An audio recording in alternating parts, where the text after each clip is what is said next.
In this video, I'm going to cover the wait element and its various settings.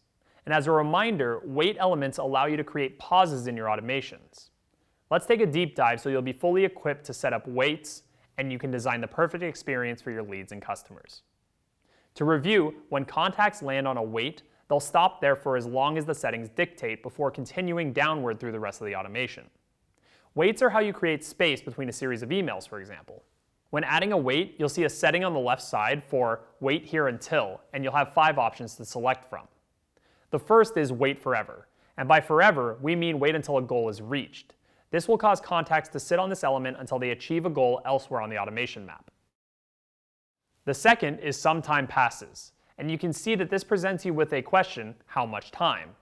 From here, you can set any number of days, hours, or minutes in 15-minute increments that you want them to wait before continuing to the next step. So for example, if you wanted to send an email once every 3 days, you'd enter 3 into the days option.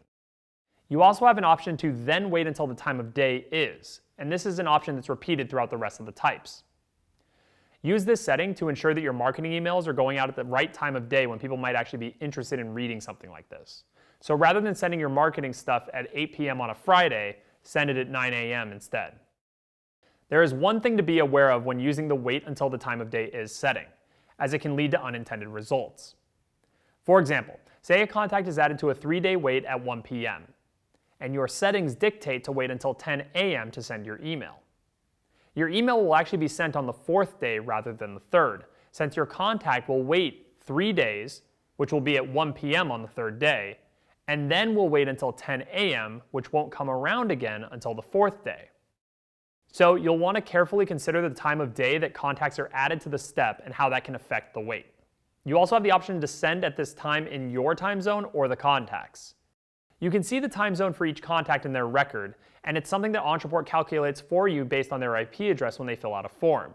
Now, if we don't have the data for them, we'll default back to your time zone. The next option you can select for a wait is specific date. And this allows you to specify a date when the contacts continue.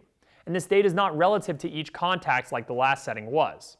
If this was set to December 1st, all contacts on the wait will move forward on December 1st. If you select specific date, you also have the option to ignore the year and wait until the day and month matches, then proceed. This means that this will work every year on December 1st, for example. You would use this for things like annual events such as birthdays or purchase anniversaries, where you want to send something each year on the same date.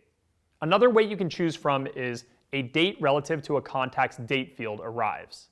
This allows you to select how long before or after a specified date in their record you want to wait. So for example, you may want to send your customers an account renewal reminder message a week before their account expires. In this case, you could select the expiration date field and set it for 7 days before, which will move your contacts forward on their specific renewal date. Your last option is the days of the week. And this one's simple. It allows you to wait until the day of the week specified in either your time zone or theirs. So for example, if you have some sort of a Taco Tuesday promotion, this would be a good setting because you could just select Tuesday. Now that we've gone over all the wait types in detail, let me hit you with one last important detail that'll help you avoid some really common mistakes. Here it is. Wait steps in Ontraport automations actually run every 15 minutes. Each time your automation runs, the system will check to see if a contact has been on the wait for at least the amount of time specified. And if so, your contact will move forward. But if not, your contact will need to wait until the next time the system runs. You can think of this like a bus stop. If the bus comes every 15 minutes starting on the hour, and you show up at 10 minutes past the hour, you're going to be required to wait 15 minutes before getting on the bus because that's what your settings say. So you're actually going to end up missing that first bus and have to wait for the next one to come around at 30 minutes past the hour. That means you'll actually have waited 20 minutes instead of the 15 that is set in your wait settings. The bottom line is that if you set a wait of 15 minutes, contacts may end up waiting as little as 15 minutes, but as long as 29 minutes before they move forward. So you'll want to take that into account as you design your automations. Remember, this is only true for wait steps. Goals and triggers will run immediately whenever the trigger happens for a contact. Okay, that wraps up our deep dive into the wait steps and automations. Now you've got a good handle on how to space apart the different steps in your automated processes. Keep up the momentum and watch our deep dives on actions, goals, filters, and then we're going to bring it all together.